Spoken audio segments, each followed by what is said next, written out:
أعوذ بالله من الشيطان الرجيم بسم الله الرحمن الرحيم وإلهكم إله واحد لا إله إلا هو الرحمن الرحيم لا إله إلا الله لا إله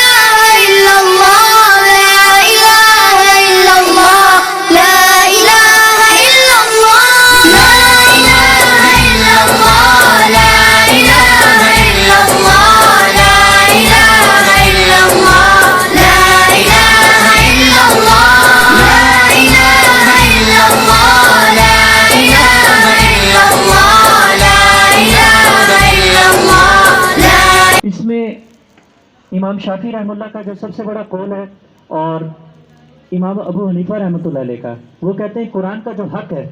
ज़रा गौर से सुनिएगा सबके लिए,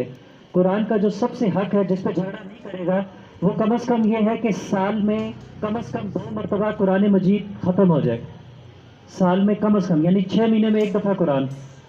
और 12 महीने में 2 मरतबा। या मेरे मौला करीम इस हमारे इदारे के अंदर हर दिन या अल्लाह हर तालिब इल्म को या अल्लाह हर बच्चे को कुरान से मुनव्वर फरमा। या मेरे मौला करीम इस इदारे के अंदर जितने भी हमारे बच्चे हैं या अल्लाह जो कुंज़ैन हैं उनको या अल्लाह ज़हनियत नसीब